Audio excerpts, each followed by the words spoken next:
करके बैठ जाओ हमारी तरफ। बैठ जाओ, लाइन से बैठ जाओ, लाइन से बैठ जाओ।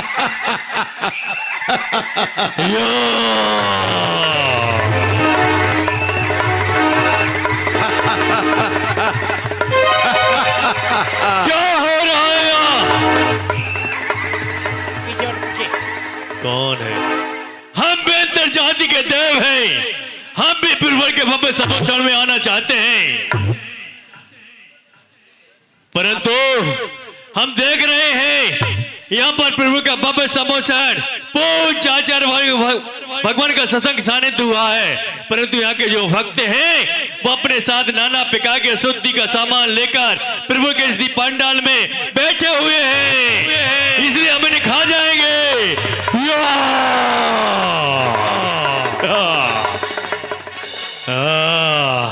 उठाइए अपने दोनों हाथों को कि जहां भी प्रभु का भव्य समोसण आएगा, पूज्य आचार्य भगवान की दिव्य दर्शन करेगी, वहां पर हम ऐसे अवक्ष इत्यादि चीजों को लेकर नहीं पहुंच जाएंगे। जूते चप्पल अपने स्थान पर छोड़ जाएंगे, भोजनशाला में जूठा नहीं छोड़ेंगे।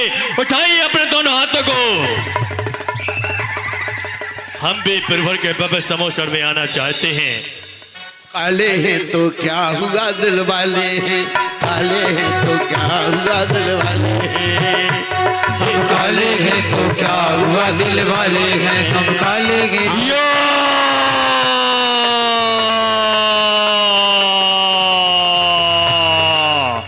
हे भगवान नमोस्तु, हे त्रिलोकीनाथाय नमोस्तु, हे जिनेंद्राय नमोस्तु। हे भगवान, हमें भी आप अपने समोसण में आने की अनुमति विधान करें। आइए। पहुंचते हैं और तभी तीर्थंकर प्रभु के भव्य समोसण में सभी त्रिंच जीव इत्यादि भी प्रभु के भव्य समोसण में पहुंचते हैं, जहां पर भरत चक्रवर्ती को जो ही विदित हुआ करता है कि उनके पिता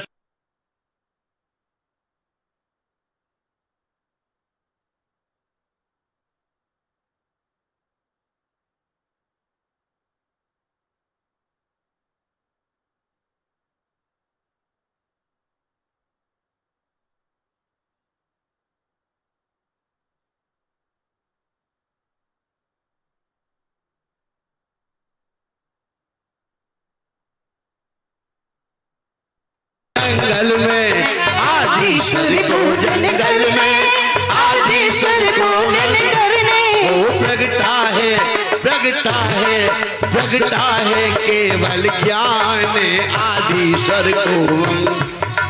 अरे समो शरण रचवाया, हे समो शरण रचवाया, धनपति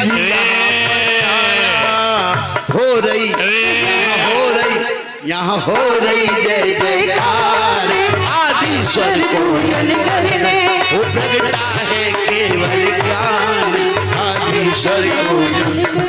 वो दर्शन को जाना है, मस्तक झुकाना है, प्रभु की सुहानी छवि मन में बसाना है।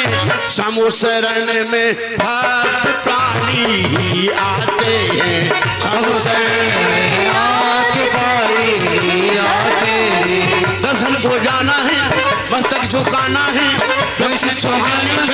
मन में बसाना है। और प्रभु के समोसण में त्रिंच जीव भी अपने कोट में जाकर स्थान ग्रहण करते हैं।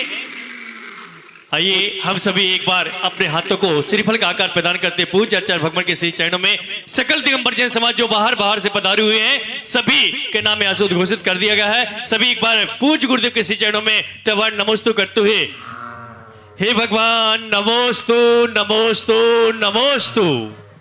पूज्य गंधर्व के रूप में आचार्य श्री यहाँ विद्यमान है। आप लोग हाथ जोड़ लिए, भगवान की दिव्यधनी उनकी देशना पूज्य आचार्य श्री के मुखारविंद से हम सबको सुनने को मिलेगी। आचार्य श्री के मुखारविंद से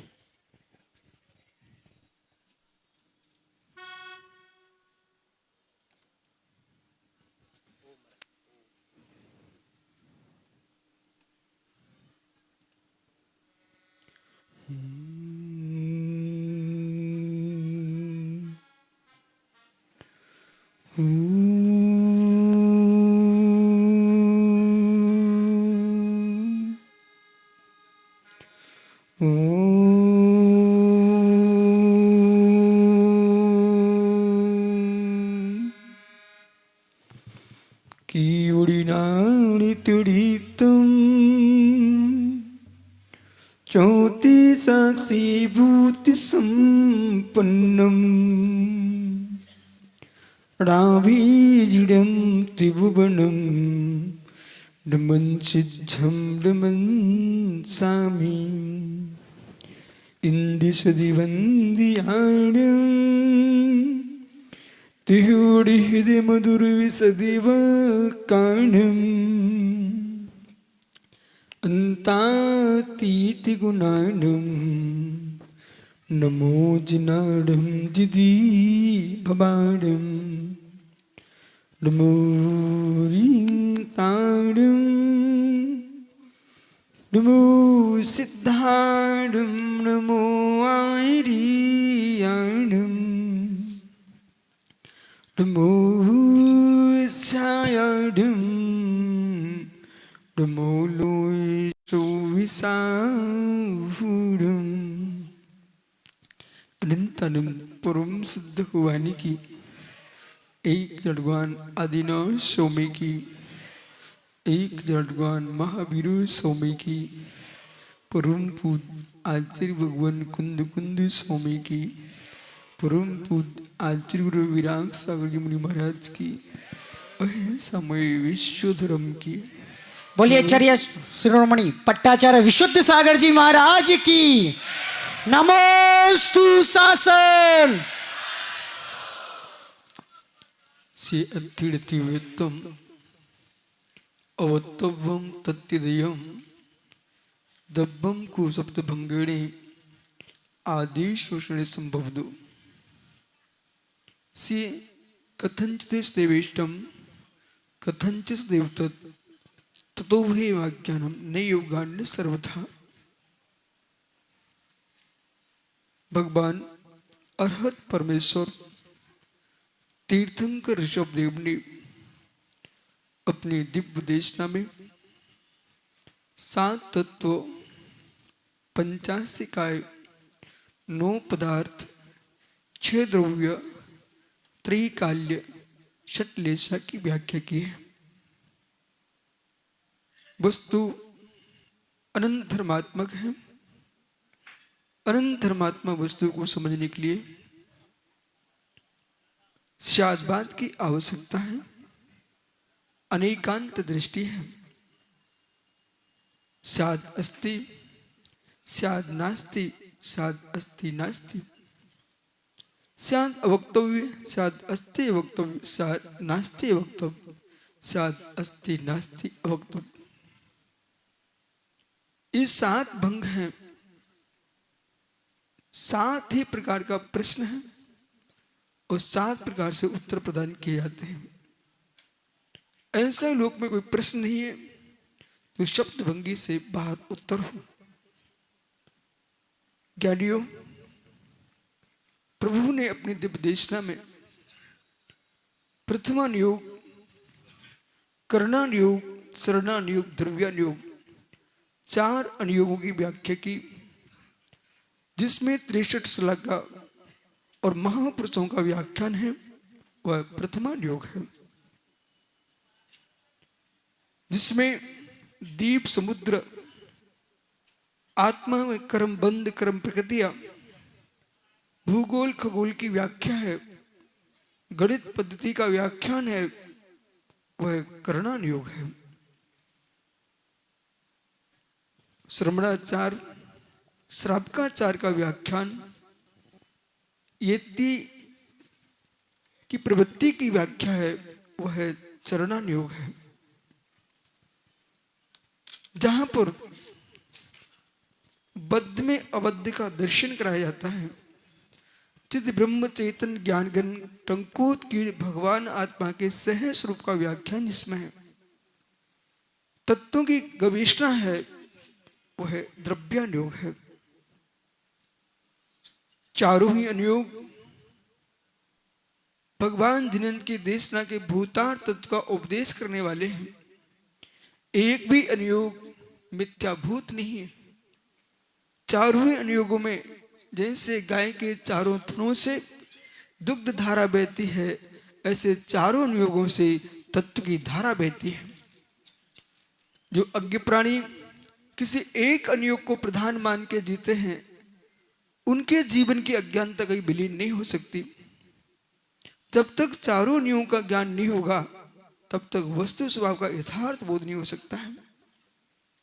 नयोपनेकांतानाम त्रिकालानाम समुच्चय अभ्राट भाव संबंध द्रव मेघ मनेक था।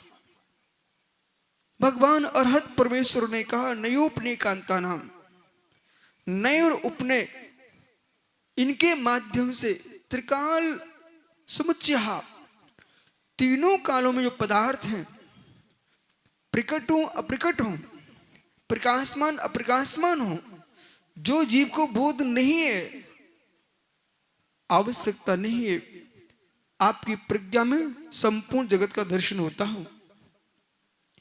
जो आपको समझ में नहीं आता है, अतः जितना आपको समझ में आता है उतना ही तत्व नहीं है। यदि जगत के छद्मस्त प्राणी संपूर्ण तत्वों के ज्ञाता हो जाएं, तो केवल्य की क्या आवश्यकता होगी। इसलिए जगत में जितने ज्ञानी हैं, छद्मस्त अल्पज्ञ, वे सभी के सभी जीव संपूर्ण तत्वों के ज्ञाता नहीं है। मतिश्रुत ज्ञान की प्रवृत्ति संपूर्ण द्रव्यों की गुण पर्यायों में अवश्य होती है, लेकिन असर पर्यायसु संपूर्ण पर्यायों में नहीं होती है। जबकि द्रव्य जो है, एक ही द्रव्य अनंत पर्यात्मक है। पर्याय अवस्तुभूत नहीं है, पर्याय वस्तुभूत है।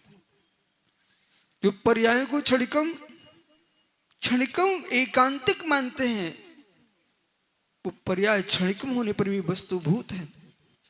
बिना द्रव्य के पर्याय की सत्ता नहीं, और बिना पर्याय के द्रव्य की सत्ता नहीं, और बिना गुण के द्रव्य पर्याय की सत्ता नहीं। इसलिए गुणात्मक, द्रव्यात्मक, पर्यात्मक जो है वही विश्व की वस्तु है। संपूर्ण तत्व का ज्ञाता जीव वही हो सकता है जो द्रव्य के गुण पर्याय को समझता है। जब तक द्रव्य गुण पर्याय का बोध नहीं है, तब तक कोई भी जीव तत्व का ज्ञाता नहीं हो सकता।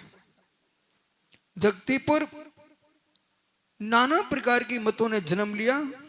जो मात्र द्रव्य को देख रहे थे, वे सांख्य अवस्था को प्राप्त हुए। जो पर्याय को क्षणिकम मात्र देख रहे थे, वो सुगत अवस्था को प्राप्त हुए।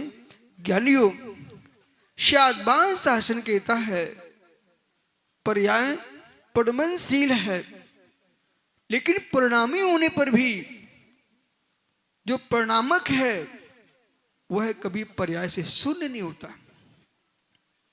एक द्रव्य अनंत पर्यायों का समूह है, एक पर्याय अनंत द्रव्यों का समूह नहीं है। एक द्रव्य अनंत पर्यायों का समूह है, पर एक पर्याय अनंत द्रव्यों का समूह नहीं है। जिस समय जो अवस्था होगी, उस समय वही अवस्था होगी। एक वस्तु में एक समय में नाना अवस्थाएं नहीं हो सकती। एक वस्तु में एक समय में नाना पर्यायों की शक्ति अवश्य होती है। जो शक्ति है, शुद्ध द्रव्य में शुद्ध प्रणमन होगा, अशुद्ध द्रव्य में अशुद्ध प्रणम होगा। अशुद्ध द्रव्य जीव द्रव्यों के अंदर ही शुद्धत्व की शक्ति का जो बोध कराता है, वही समयसार है। बद्ध में अवद्य का दर्शन नहीं हुआ, द्रव दृष्टि का बोध नहीं हुआ। संसार में सबसे विशाल कोई दृष्टि है, उसका नाम द्रव दृष्टि है। परमार्थ से, लौकिक से द्रव दृष्टि की सत्ता में ही संतान का जन्म हो रहा है। द्रव दृष्टि की सत्ता में कृषि खेती कर रहा है। द्रव दृष्टि की शक्ति के अंदर ही संसार में जितने कारखाने खुले, सब द्रव दृष्टि पर चल रहे हैं। और मित्र, संसार में जितने साधु बन रहे भावलिंगी, सब द्रव दृष्टि के बल पर। एक बीज वृक्ष नहीं होता, तो द्रव दृष्टि से जो पर्याय अप्रकाशित है, अभ्राट भाव, उस अप्रकाशित पर्याय को भी जो कहने की योग्यता रखता है, वह नय और उपनय होता है। समझिए ज्ञानी, अप्रकाशित अवस्था को भी कहने की क्षमता रखता है, उसका नाम द्रव्यार्थिक नय है। बीज वृक्ष अवश्य नहीं है, पर किसान ने बीज में वृक्ष को देख लिया है। चाक्षुष नहीं, अचाक्षुष, नेत्रों से नहीं, अचाक्षु नेत्र से देख लिया है। एक छात्र अध्ययन करने के पहले अपने जीवन में नियतता को देख लेता है, तब आगे अग्रसर होता है। लक्ष्य को जान लेना ये द्रव दृष्टि का विषय है। जिसे जान लिया उस पर चलना ये पुरुषार्थ है। उसे प्राप्त कर पाना ये भाग्य है। जानने के बाद मिल ही जाए ये नियत नहीं है। ये तो जानने वाले बहुत हैं विश्व में, पर सबको नहीं मिलता। दृष्टि के साथ साथ, पुरुषार्थ के साथ साथ कुछ और है, वही दैव है। दृष्टि के साथ, पुरुषार्थ के साथ कुछ बैठा हुआ है, वही दैव है। जो दैव है वही भाग्य है। पुरुषार्थ के अभाव में भाग्य प्रकट नहीं हो पाता। भाग्य की उत्पत्ति जीव के पुरुषार्थ से होती है। पुरुष का पुरुषार्थ सम्यक होगा तो उत्कृष्ट मार्ग को प्राप्त करेगा। पुरुष का पुरुषार्थ असम्यक होगा तो नीचे गिरेगा। इसलिए ज्ञानियों भगवान सर्वज्ञदेव ने कहा कि एकांत पुरुषार्थ नहीं, एकांत दैव नहीं, भाग्य नहीं।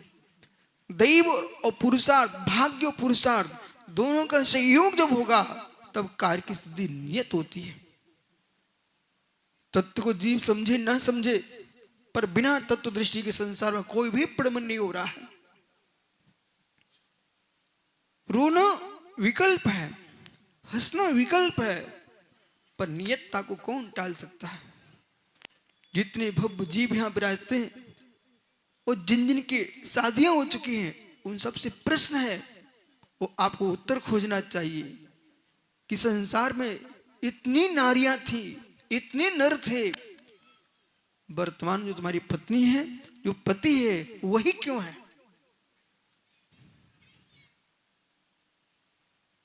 वही क्यों? ऐसा क्यों हुआ?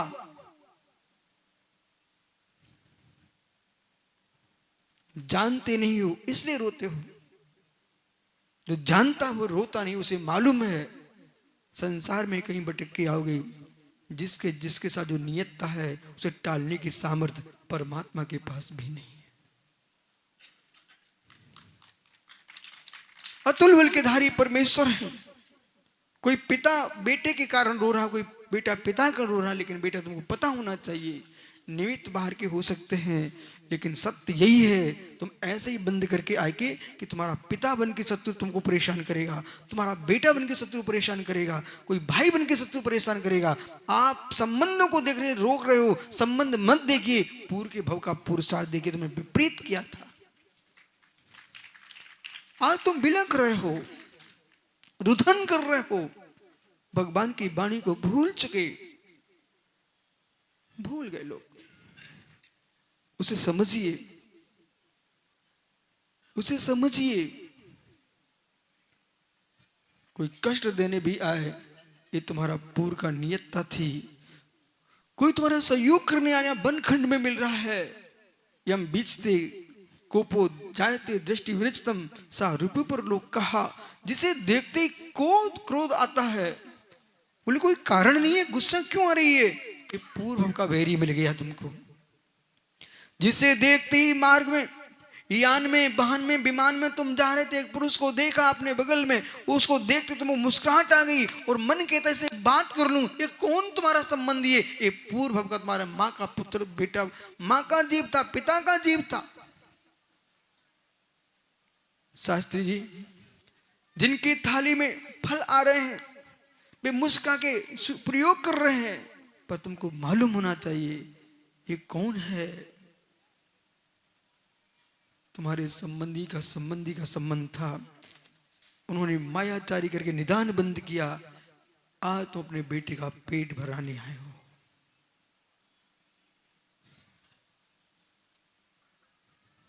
इसलिए जानियो, वर्तमान का जीवन ऐसा जियो जिससे भूत का भी भविष्य का भी मार्ग प्रशस्त हो जाए। भूत का भी भविष्य का भी मार्ग प्रशस्त हो जाए। इस शब्द को सुनकर के तुम्हें शंका हो सकती है, बोले भविष्य का मार्ग प्रशस्त हो समझ में आता है, लेकिन भूत का मार्ग प्रशस्त हो जाए, यही भगवान की वाणी का रहस्य समझिए आप।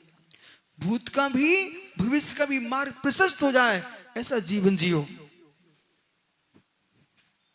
इतना कमाओ सदल, इतना कमाओ सदल, इतना कमाओ कि किसी का भूत में ऋण लिया था वो भी चुक जाए और भविष्य में भी जीवन जीने को मिल जाए। ऐसे ही जितने भूत में पाप करके आए हो वे पाप क्षय हो जाए और भविष्य में पाप का बंध न हो, ऐसा पुण्य करो। ये कब करेंगे? संपूर्ण पुरुषार्थ वर्तमान में होगा। भूत के पाप क्षय के लिए भी वर्तमान चाहिए और भविष्य में पाप का बंधन हो उसके लिए वर्तमान चाहिए। इसलिए ज्ञानियों, जीवन में आपको वर्धमान बनने की आकांक्षा है तो वर्तमान को सुधार लीजिए।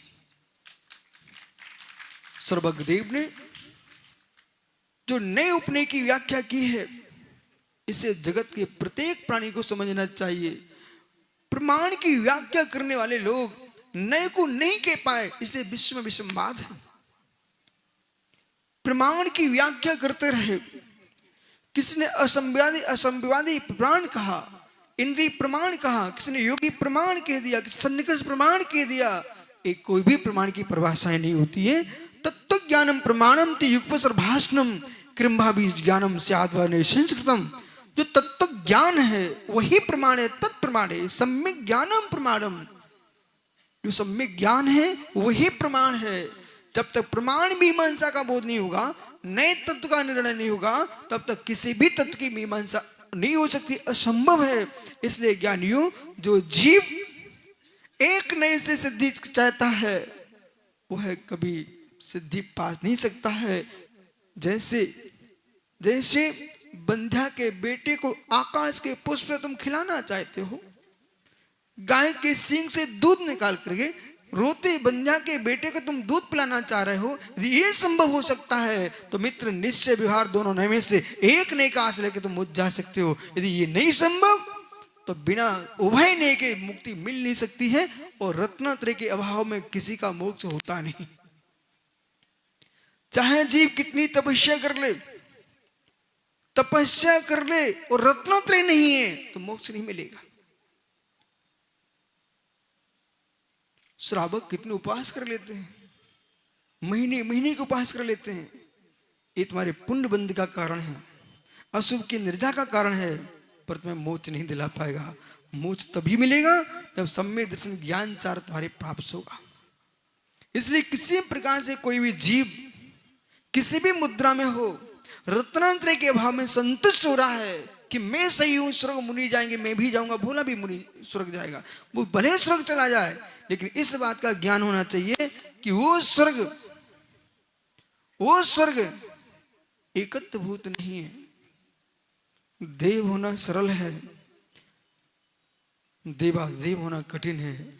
देव होना सरल है, भवनत्रक में जा सकते हो, लेकिन लोकांतिक सर्वा सिद्धि के देव सौधर्म आदि अवस्था को प्राप्त करना बहुत कठिन है।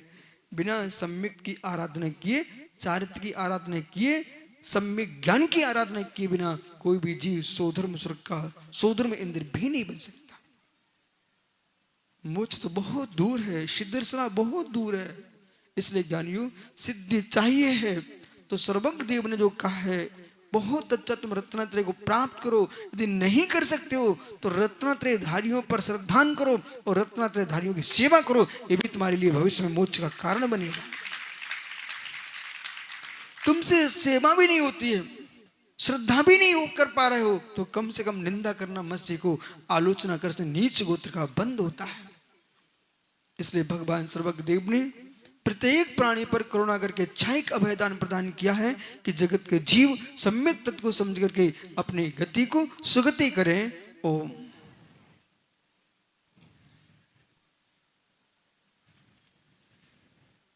हेलो। और तभी प्रमुख श्रोता पुरहर के भव्य सम्मोषण में क्या बोलना है? हे भगवान, नमोस्तु नमोस्तु नमोस्तु। मेरे मन में एक शंका है,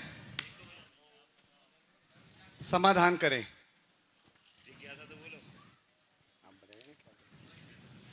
जिज्ञासा बोलो पहले। हमारे मन में एक शंका है कि हमारे किस पूर्ण उदय के माध्यम से हमारे नगर में पंच कल्याणक महोत्सव हो रहा है, संपन्न हो रहा अवभ्युत्तम, आपने श्रेष्ठ प्रश्न किया है। नाना जीवों के नाना प्रकार के पुण्यों का संग्रह एक साथ होता है, तब तीर्थंकर का समूषण आता है और कोटि कोटि भवों का पुण्य संग्रहित होता है, तब किसी घर नगर में पंचकर्म महोत्सव होता है। आप सभी नगरवासियों ने एक साथ मिल करके आपने देखा, एक वाहन निकला और हजारों गिजाइयां मर गई। जिसने सामूहिक बलात्कार किए हैं, सामूहिक पाप किए हैं, ऐसे जीव सामूहिक मृत्यु को प्राप्त होते हैं, और जिन्होंने सामूहिक पुण्य किए वे सामूहिक भगवान के पंचकर्म महोत्सव मनाते हैं।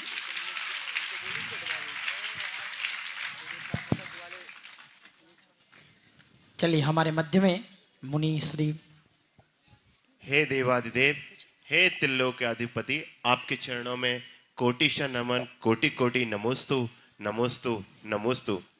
आरखंड में, भारत देश में 29 राज्यों में एक छोटा सा राज्य छत्तीसगढ़, उस राज्य के श्रावकों के हृदय में आचार्य भगवान श्री विशुद्ध सागर जी हैं। उनके प्रति इतनी भक्ति, इतनी आस्था क्यों है, यह किस कारण है? और आचार्य श्री के मन में भी उनके प्रति इतना अनुराग क्यों है कि वह यहाँ 4 चतुर्मास और 11 पंचकर्णा करा चुके हैं? आगे भी क्या पंचकर्णा और चतुर्मास ऐसे ही इस राज्य में होते रहेंगे प्रभु? अहोबभ्युत्तम, आपने प्रत्येक जीव के अंतःकरण का प्रश्न किया है। इस राज्य में ये धान्य का कटोरा है, सभी लोगों को चावल देता है, तो जैसे खीर मधुर होती है ऐसे इनकी आस्थाएं बहुत मधुर हैं। और जहाँ धान्य होता है वहाँ प्रत्येक पानी पहुँचता है। इनके पास माँ चावल ही नहीं है, इनके पास भक्ति के चावल हैं। तो सुदामा के चावल नारायण कृष्ण को प्रभावित कर लिए, और चंदन वाला के वह जो दाल के छिलके साले धान बन के वर्धमान को बुला लिए। ऐसी छत्तीसगढ़ के भव्य श्रावक बार बार विशुद्ध सार को बुला लेते हैं। ज्ञानियों, आपने जिज्ञासा की 11 पंचकर्म हो चुके, 4 चातुर्मास हो चुके। जब पुष्प में सुगंध होती है तो मोहरे बार बार मरड़ा के आते ही हैं। ऐसे यहाँ पर इतनी सुगंध है कि बार बार यहाँ चातुर्मास भी हो सकते हैं और पंचकर्म तो और होंगे। मित्र, इसमें कोई विकल्प की आवश्यकता नहीं। हे भगवान, मेरे और मेरे प्रकार का त्रिकाल नमोस्तु नमोस्तु नमोस्तु। हे भगवान, मेरी जिज्ञासा है, जहाँ अभी नवनिर्मित मंदिर बना है वहाँ पहले धर्मशाला थी, उसमें हमारा और हमारा परिवार 40 से 45 साल रहा है भगवान। उसके बाद वहाँ मंदिर बना और मुख्य सुयस सागर महाराज जी के सानिध्य में मुख्य शिलान्यास करने का भी हमारे को मौका मिला। हे भगवान, उसके बाद कभी हम चाहे भी नहीं किए अध्यक्ष बने, और अध्यक्ष बन के इन्होंने पंच कल्याणक कराया। ऐसा क्या पुण्य है भगवान? अहोबभ्युत्तम, आपने पुण्य अवश्य किया, लेकिन उस उदय को भूल जाना चाहिए जिससे भविष्य का पुण्य श्रेष्ठ बना रहे। आपने अच्छे सुकृत किए, वहां पर बैठ करके भगवान की माला की होगी, वहां पर मुनियों को आहार की भावना भाई होगी। इसके नियोग से उस भूखंड पर पहले श्रावक ने निवास किया, अब 3 लोक के नाथ का जिनालय स्थापित हो गया। प्रत्येक प्रदेश के अंदर जीव द्रव्य है, उन जीवों का ऐसा कीर्ति नामकरण का उदय है जिसके नियोग से ऐसी भूमि भी है जहाँ संडासे बन रहे हैं। एक वो भूमि है जहाँ 3 लोक के तीर्थंकर का जिनालय बन रहा है। इसलिए ज्ञानियों, जैसे एक इंद्रिय का पुण्य काम में आता है, ऐसे प्रत्येक जीव का पुण्य उदय में आता है। एक पुष्प जो है वो शमशान में अर्थी पर चढ़ाया जा रहा है, और एक पुष्प 3 लोक के नाथ अरहंत के चरणों में पूजा के लिए उपयोग हो रहा है। प्रत्येक जीव का, प्रत्येक वनस्पति काय का, प्रत्येक पृथ्वी काय का, जल काय का, अग्नि काय का, वायु काय का, सबका पुण्य का नियोग रहता है। ऐसा आचार्य कुंद कुंद देव ने अष्टपहड़ ग्रंथ में लिखा हुआ है। इसलिए आपका ये पुण्योदय था। इसलिए ये सब आपको अवसर मिला, इस अवसर को प्राप्त करके बस इतना ध्यान रखना कि मान ना पाए, विनय हमारी सुरक्षित रहे, यही आपके लिए श्रेष्ठ मंगलभूत है। नमोस्तु भगवान, नमोस्तु। गुरुदेव के चरणों में सत सत नमन, सत सत नमन, सत सत नमन। गुरुदेव, इस पंचकल्याणक महोत्सव में मुझे सौधर्म इंद्र बनने का सौभाग्य मिला है। गुरुदेव, इसका फल बताएं। अभव्य, जो जीव भगवान अरहंत देव की अनिचा भक्ति करता है और निकांचित भाव से आराधना करता है, ऐसा सम्य दृष्टि जीव भविष्य में यानी कर्म का क्षय करके अरहंत अवस्था को प्राप्त करता है। इसलिए आपने जो अरहंत की उपासना की है, आराधना की है, साक्षात सौदर मंदिर एक भवातारी होता है। कम से कम आप एक भवातारी ना सही, पर जब आप इस पर्याय से च्युत होंगे और अगले भाव में पुनः इसी भाव में दिगंबर मुनि बन करके आप तो साधना करो और स्वर्ग में जाके देव बनो, वहां से आकर के विधेय में या भरत क्षेत्र में आके पुनः मुनि बन के निर्वाण को प्राप्त कर लेना। नमोस्तु गणधर परमेष्टि।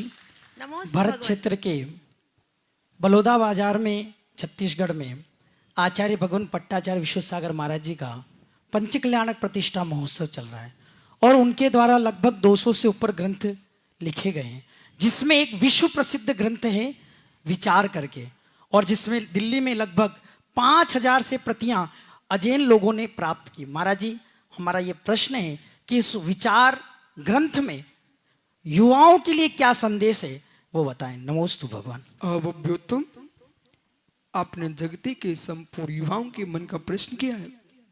यथार्थ में चाहे युवा हो, चाहे वृद्ध हो, बाल हो, साधक हो, नेता अभिनेता हो, संपूर्ण जीवों के जीवन के विकास का जो विकल्प है वो विचार में निहित है। जगती पर जितने लोगों के मस्तिष्क में विचार उत्पन्न हो सकते हैं, उन विचारों का उत्तर जो है वो विचार में लिखा हुआ है। देश के प्रत्येक बनने वाले नेता, बन चुके नेता, उन सबको विचार का स्वाध्याय अवश्य करना चाहिए और युवाओं को विकल्प मुक्ति, टेंशन मुक्ति चाहिए है तो विचार का जरूर अध्ययन करना चाहिए।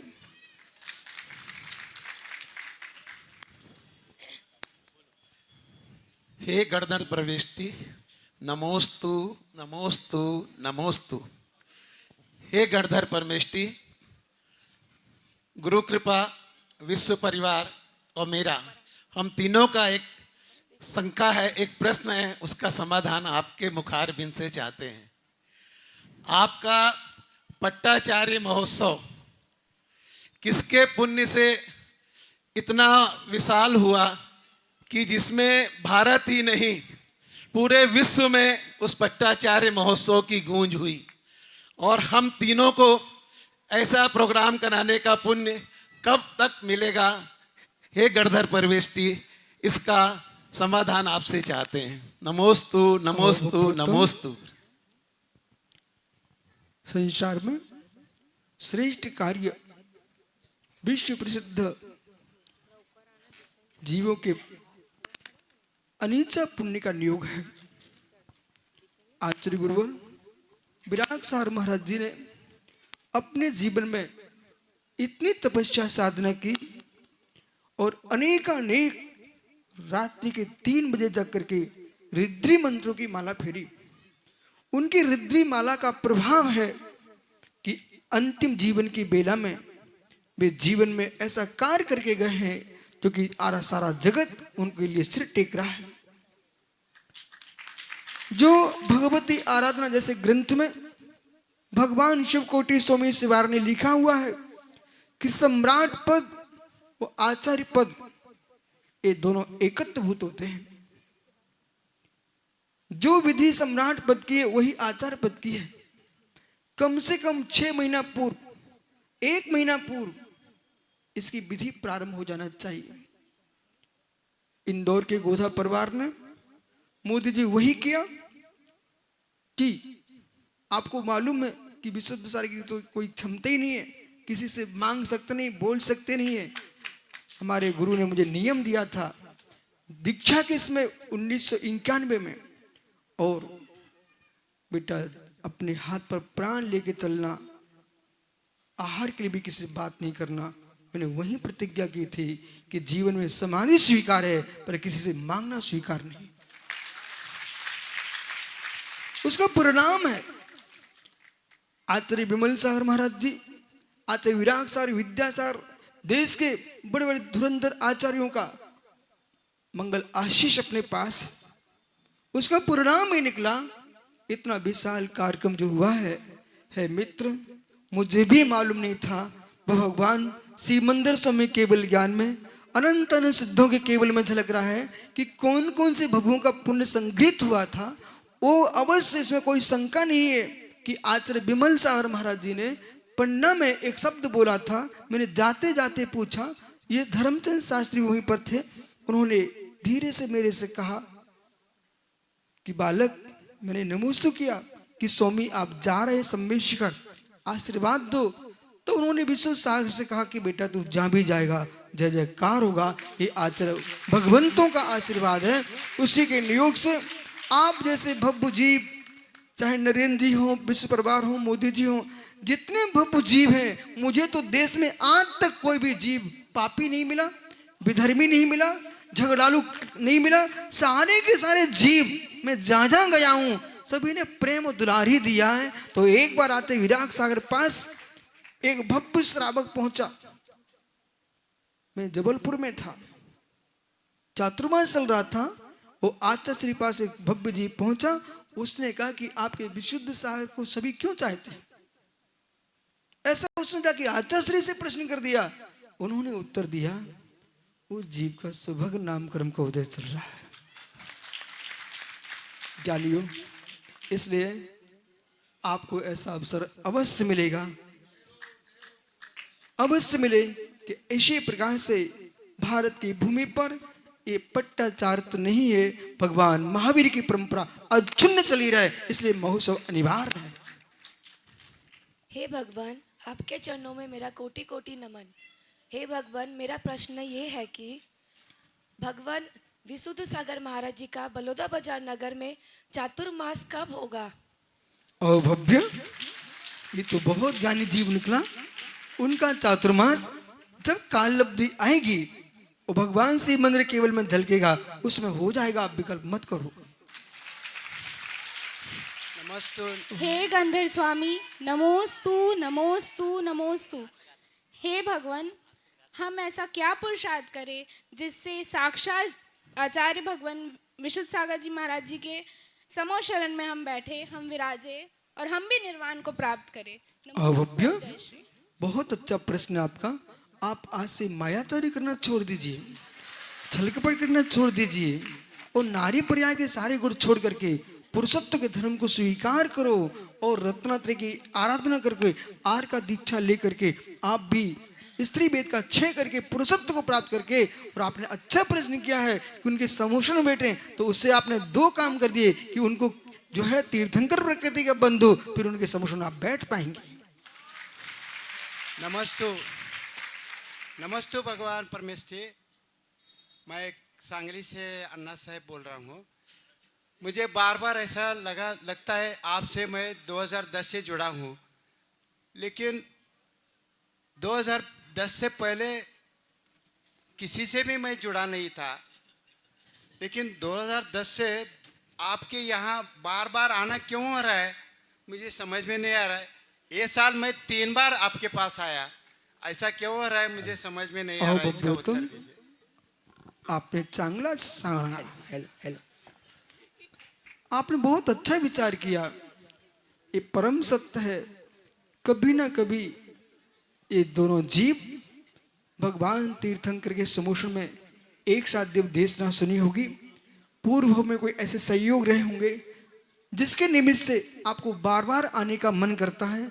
इतने ही नहीं होता है, एक वृक्ष नारियल का, उसके ऊपर पानी डाला आकर के सूट में भर के लाया एक हाथी।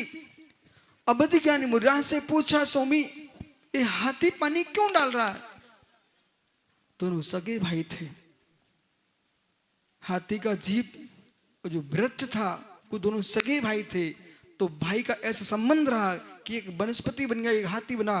वो तालाब से पानी लेके डाल रहा था, जब त्रियंच पर्याय का संबंध काम में आ रहा था, आप तो मनुष्य हो, अवश्य अपने पूर्व में ऐसे काम किए होंगे जिसके नियोग से आपको बार बार आने का मन करता है। और मित्र, अब ऐसा मन करो कि उन्हें दीक्षा लेकर के अपन साथ में ही रहो।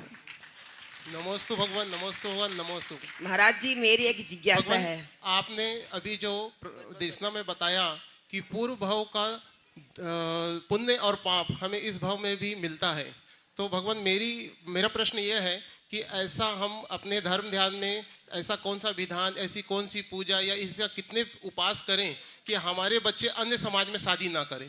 भव्योत्तम, आपने कितना श्रेष्ठ प्रश्न किया है। हे मित्र, आप पूजन विधान तो अवश्य करें, लेकिन साथ में अपनी संतान को जन्म लेते ही संस्कार देना प्रारंभ करो।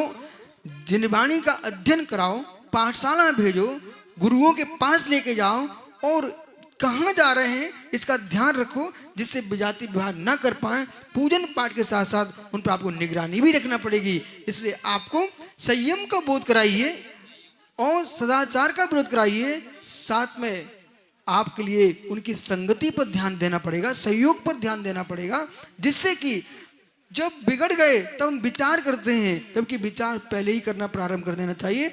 आपने पूरे विश्व का प्रश्न किया है। आप बहुत श्रेष्ठ प्रश्न किए हो कि मित्र, ऐसा कौन सा काम करें कि बेटे बेटियां, इन बेटे बेटियों का कर्तव्य है कि जैनत्व की रक्षा तुम्हारे द्वारा ही होगी। इसलिए विजाति विवाह करके अपने गले न कटवाएं, सजाति विवाह करके माला फेर करके रंग की उपासना करें और तुम्हारी संतान मुनि बन करके जिन शासन को आगे बढ़ाए। बहुत अच्छा प्रश्न किया आपने, धन्यवाद। प्रभु का विहार करते करते आपको अपने आप बहुत सारे लोगों की संख्या है। कल प्रातःकाल अष्टापद पर भगवान के दर्शन ठीक 6 बजे होंगे। सभी से निवेदन है वहां आकर के कल प्रातःकाल समोषण में आकर के आप अपनी अपनी शंकाओं का समाधान कर सकते हैं। जावानी के ज्ञानते सुजे लोकालोक सोवाणी मस्तक धरे सदा दे थे। ऊपर कोई नहीं आएगा अभी, आप ऊपर कोई नहीं आएगा अभी